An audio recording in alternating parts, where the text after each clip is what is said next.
يا لغة القرآن والإعجاز. صباح الخير للغة وحدت الأمة العربية.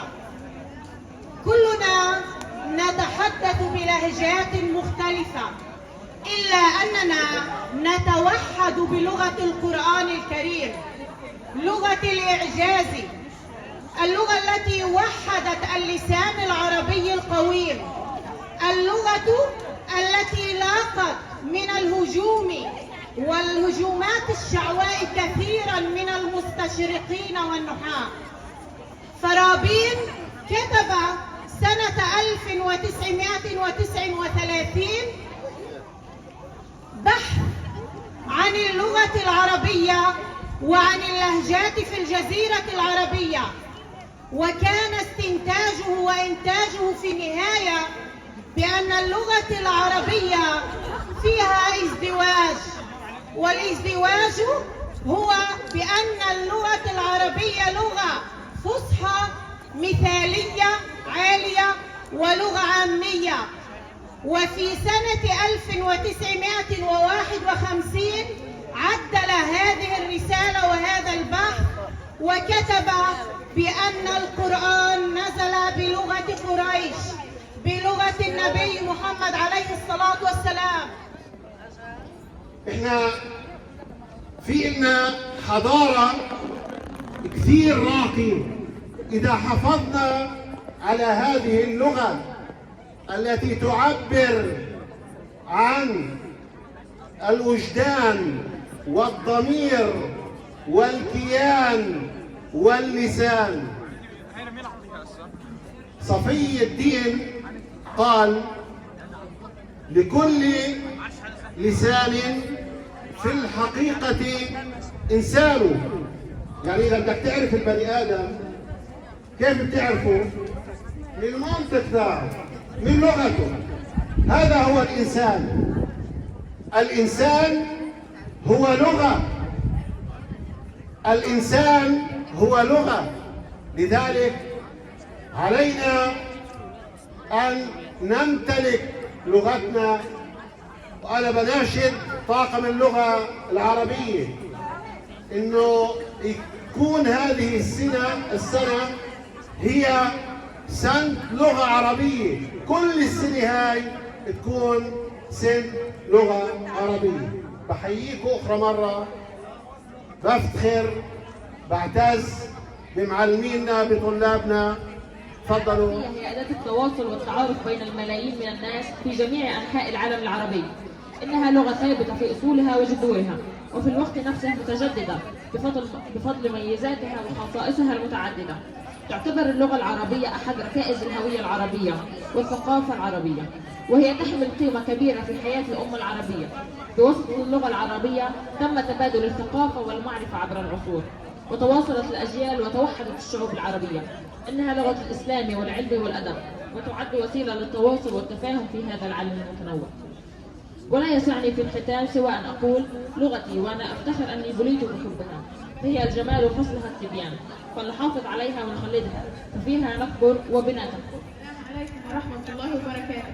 تحت عنوان لغتنا العربية الشعر والفن، وتحت شعار على قدر لغتنا تتسع لنا الأرض، وعلى قدر محبتنا تتسع لنا الحياة، نحتفل اليوم 18 من ديسمبر في يوم اللغة العربية العالمي، لغة الضاد والقرآن الكريم، ولقوله تعالى: إنا أنزلناه قرآنا عربيا لعلكم تعقلون.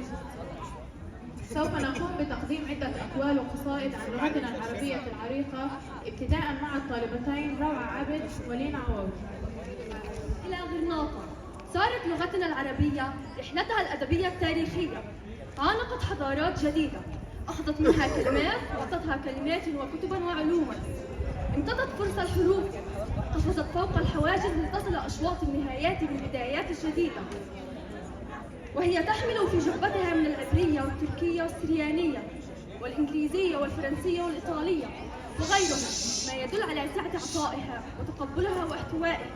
فهي لغة تعرف الأخذ والعطاء، عملا بقول الراهب في رواية عزازيل ليوسف زيدان: اللغة لا تنطق بذاتها، إنما ينطق بها أهلها، فإنهم تغيروا تغيرت. ونحن لم نعد من العرب البادئة والباقية. نحن عرب نعيش في القرن 21 ونطلب من لغتنا أن تجاري كل التجديدات والتغييرات، أن تواكب كل مستجد وتبقينا على صلة بهذا العالم الصغير. هذه لغتي ومعجزتي عصا سحر، حدائق بابلي ومسلتي، وهويتي الأولى ومعدني الفقير. أوليست بحرا وعدد كلماتها 12,302,912. أوليست معطاء وقد أعطت للغة التركية 6,459 كلمة. أوليست متقبلة وقد أخذت اللغة السريانية والعبرية كلغتين أختين لها ولم ترفض مفردتهما. ألم تتسع لتقبل حتى في شعرها وأدبها كلمات من لغات عدة.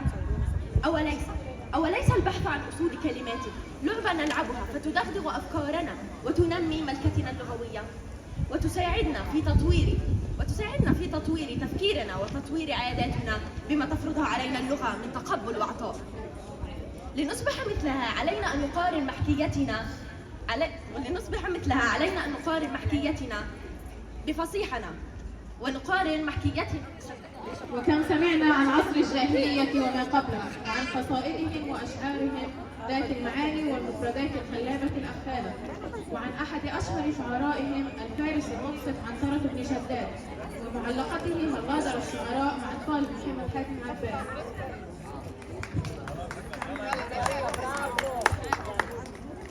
هل غادر الشعراء من متردم أم هل عرفت الدار بعد توهم؟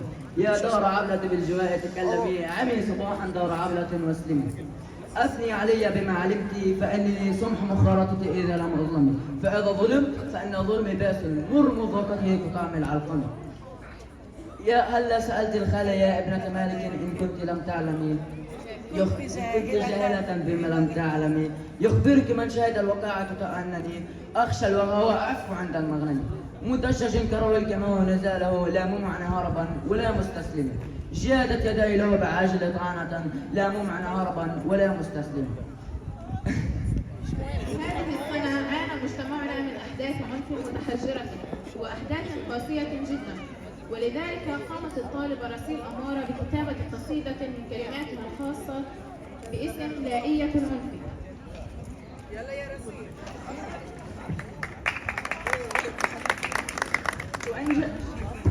وإن جنحوا للسلم فاترك أمرك لله وكيلا، وإن أخطأ سبعا واعتذر سبعا فلا ترده ذليلا. رسالة في وطني حملها القرآن والإنجيل، سنصفح ونصافح وإن طال الزمن قليلا. بلدي لا زال بلد السلام وإليكم التفصيل، في بلدي سنقول للعنف لن نسمح لا وألف لا. قاطم لون سمائك يا بلادي بعد أن غنى فيك البلبلا. يا ويله لا أين المسير أين تمضي بنا السبلا. في عمر الورد نقطف زهرات أرواح شباب بهم العنف حالا. لمنا الدولة لمنا الوضع لمنا الفقر وبعدها لمنا الأهل. لو كان الأب يدري فراقا لا أحرق الصوت والمنجلة. للعنف لن نسمح لا وألف لا. نشتاق لزقزقة من الأحراش اللون أخضر هو لون السنبلة. نتوق لهدوء يخيم بيوتنا، نتوق لزمن راحة قد خلا. بيسراهم يحفرون قبرا وبيد يمنى يحرمون أهلهم من القبلة.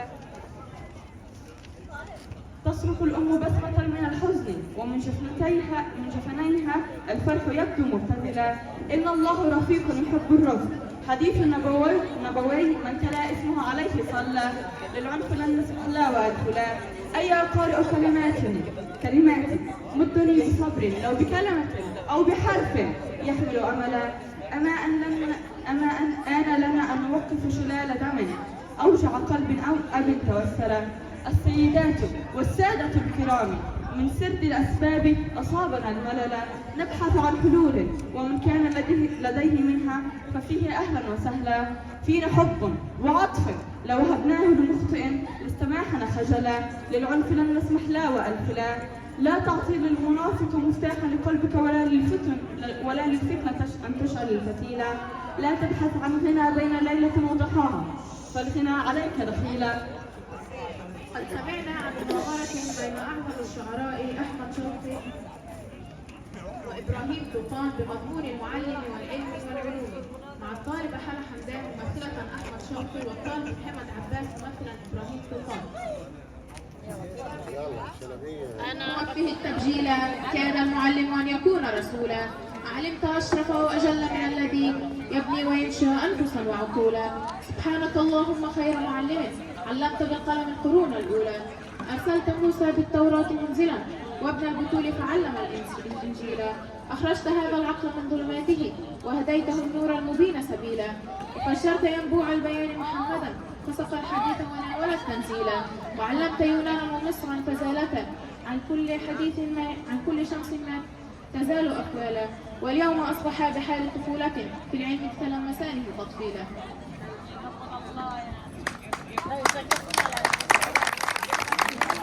ممتازة حالة ممتازة. يقول شوق ما درب مصيبتي قم للمعلم وفي التبجيل. اقعد فديتك هل يكون مبجلا من كان للنشء الصغار خليلا. إني يحيرني الأمير بقوله كاد المعلم أن يكون رسولا. لو قضى التعليم شوقي ساعة لقضى حياته كآبة وخمولا. حسب المعلم غمة وكآبة مرأى الدفاتر بكرة وأصيلا.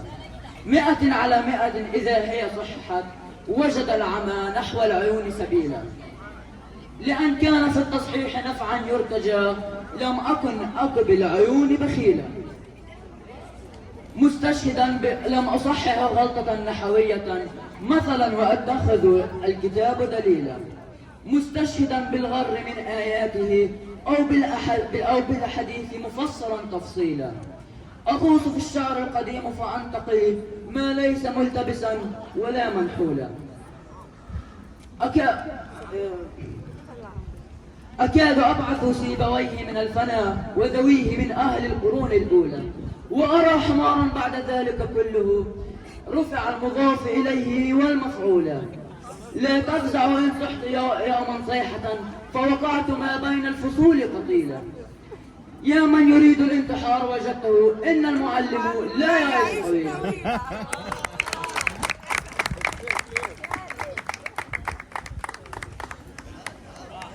وكم من أقوال سمعناها وحفظناها عن لغتنا الإسلامية العربية مع الطلاب سيرين أمارة، فتحي أبو خلف، ميسان أمارة، آدم إعمار، عمار حمدان، هادي أمارة، آدم أمارة، وهبة أمارة. اللغة العربية هي التي أدخلت في الغرب طريقة التعبير العلمي، والعربية من أرقى اللغات وقد تفردت بتفردها في طرق التعبير العلمي والفني والصوفي. إن التعبير العلمي الذي كان مستعملا في القرون الوسطى لم يتناوله القدم، ولكنه وقف أمام تقدم القوى المادية فلم يتطور. الفرنسي لويس مارسيل. إن المثقفين العرب الذين لم يتقنوا لغتهم ليسوا ناقصي الثقافة فحسب، بل في رجولتهم نفس كبير ومهين أيضا. الدكتور طه حسن. ما زالت لغة الشعب إلا زال ولم ينقص إلا كان أمره في ذلك. إنما القرآن جنسية لغوية تجمع أطراف النسبة إلى العربية، فلا يزال أهل المستعربين متميزين بهذه الجنسية. قال ابن القيم الجوزية رحمه الله: وإنما يعرف فضل القرآن من عرف كلام العرب، وعرف علم اللغة وعلم العربية وعلم البيان، ونظر في أشعار العرب وخطبها ومقاولاتها في مواطن افتخارها ورسائلها. قال الإسباني غير الإسباني: اللغة العربية من أغنى لغات العالم، بل هي أرقى من لغات أوروبا لأنها تتضمن كل أدوات التعبير في أصولها، بحين الفرنسية والإنجليزية والإيطالية وسواها قد تحدرت من لغات ميتة. قال دكتور عبد الوهاب عزام: العربية لغة كاملة محببة عجيبة، تكاد تصور ألفاظها مشاهد الطبيعة، وتمثل كلماتها خطرات النفوس، وتكاد تتجلى معانيها في أجراس الألفاظ، كأنما كلماتها خطوات الضمير ونبضات القلوب ونبرات القلوب. ليان منصور. يعني عندي تعليق بسيط على اللي حكته ليان منصور. يعني هاي مداخلة هيك. سئلت أم كلثوم ما مميزات الغناء تاعي؟ قالت لهن صدق التعبير. إذا عن جد اللغة العربية مثل ما حكت ليان فيها صدق التعبير تاعها، فيها ثروة لغوية من أكثر لغات العالم، من أكثر لغات العالم. فتحي أبو خلف.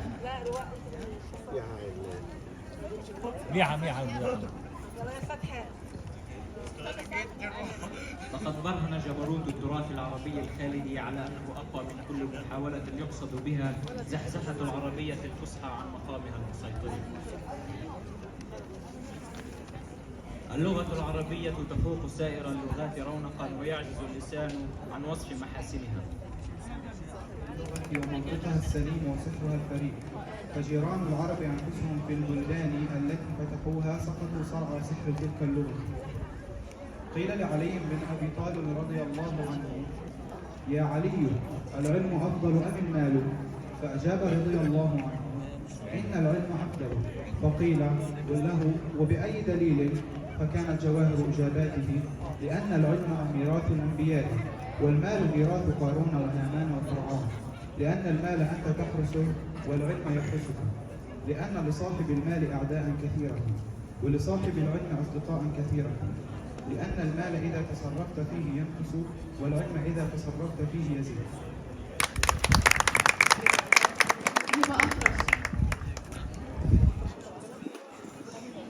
انت قرب لي عززت القوة هيك يا سنة. بس ساكنة ببلدنا. خدوها. اللغة العربية لغة القرآن، لغة القرآن يا شمس الهدى، صانك الرحمن من كيد العدى. هل على وجه ترى لغة أحدثت في مسمع الدهر صدى، مثل ما أحدثته في عالم عنك لا يعلم شيئا أبدا، فتعاطاك فأمسى عالما بك، أفدى وتغنى وحده.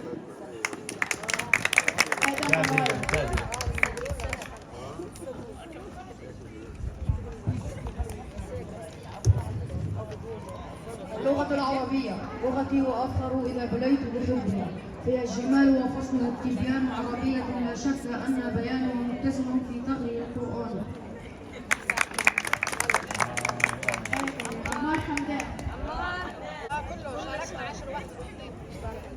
إذا استثنينا الصين فلا يوجد شعب آخر يحق له الفخر بوفرة كتب وعلوم لغته غير العربي.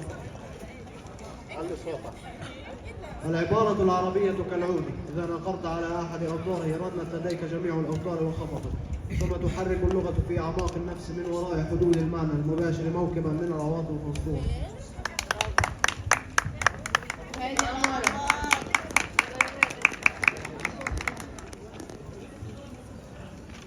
عن عمر بن الخطاب رضي الله عنه قال: تعلموا العربية فإنها تثبت العقل وتزيد في المروءة.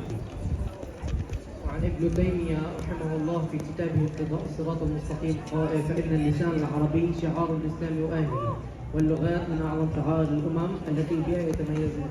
ويقول ابن الأثير: اللغة العربية سيدة اللغات. الآن مع الطالبة رواء السريدي بالقصيدة قالوا عن اللغة العربية. قالوا عن اللغة العربية: لو لم تكن أم اللغات هي المنى لكسرت أقلامي وعشت مدادي. لغة إذا وقعت على أسماعنا كانت لنا بردا على الأكباد. ستظل رابطة تؤلف بيننا فهي الرجاء لناطق بالضاد. وإذا أراد الله يقظة أمة أوحى إليها يقظة الأفراد. أفما رأيت الشمس وهي بعيدة تهدي الشعاع لأنجد ووهاد.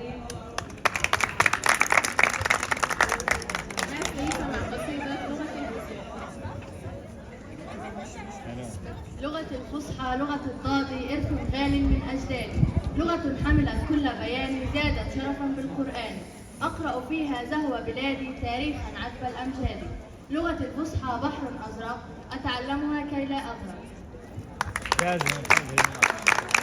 أجمل ما قيل عن اللغة العربية شعرا. يقول حافظ إبراهيم بقصيدته: اللغة العربية تنعى حظا. مع الطالب فاطمة عوض. رجعت لنفسي فاتهمت حصاتي، وناديت قومي فاحتسبت حياتي. رموني بعقم في الشباب وليتني عقمت فلم أجزعي لقول عزاتي. ولدت ولما لم أجد لعرائسي رجالا وأكفاء وأدبت بناتي. والله لفظا وغاية وما ذقت عن آي فيه وعظاته. فكيف أضيق اليوم عن وصف آلته وتنسيق أسمائي لمخترعاته؟ أنا البحر في أحشائه الدر كامل، فهل سأل الغواص عن صدفه؟ يختتم شاعر الليل القصيدة بهذه الأبيات: إلى معشر الكتاب والجمع حافل، بسطت رجائي بعد بسط شكاكي، فإما حياة تبعث الميت في البلا وتنبت في تلك الرموز رفات، وإما ممات لا قيامة بعده، ممات لعمري لم يقس بممات. مرام حسن في قصيدة أحمد شوقي عن المعلم.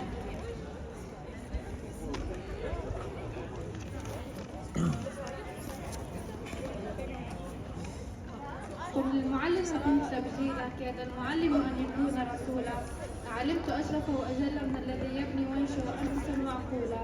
سبحانك اللهم خير معلم، علمت بالقلم القرون الأولى، أخرجت هذا العقل من ظلمات هديته النور البين سبيلا، وطبعته بيد المعلم دار صدى الحديد ودار مثقولا، أرسلت التوراة موسى مرشدا وابن الفتوى فعلم الإنجيل، وجرت ينبوع البيان محمدا فسق الحديث وناول التسجيلا.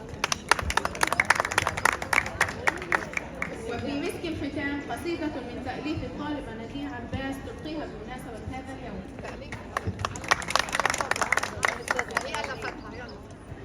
ماذا أقول بالمعلمين وأبتغي إلا أن أقوم إجلالا وإكراما، لكم قدر في النفوس قد علا وفي مدحكم أخاصم أقلاما، سموت بكم مرسا وفي مدرستي رفعت بياركا لكم وأعلاما، وابن رشد يخاطبكم قائلا يبقى المعلم الأعلى مقاما.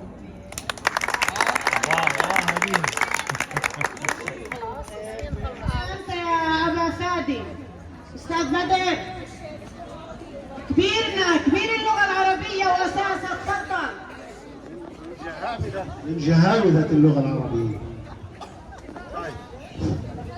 طاقم اللغة العربية اكتمل يا جماعة، اكتمل. تفضل أبو علي. احنا بنكرم معلمي اللغة العربية لأننا نعتبر أن اللغة العربية هي وجودنا، هي أساسنا، هي كياننا، هي وطننا، هي لغتنا.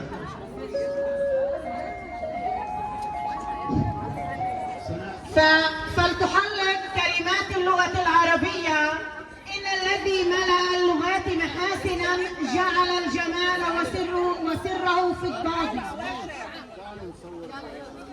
إن الذي ملأ اللغات محاسنا جعل الجمال وسره في الضاد.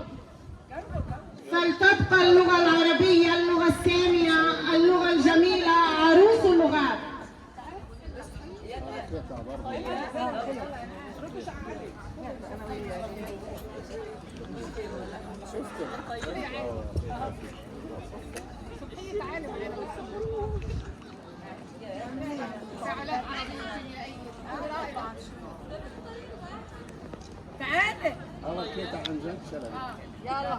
اللغة العربية هي عروس اللغات وأجملها، فلتبقى محلقة في سماء الدنيا وعلى جميع البشرية. إن الذي ملأ اللغات محاسنا جعل الجمال وسره في الضاد، فلتبقى محلقة إلى السماء.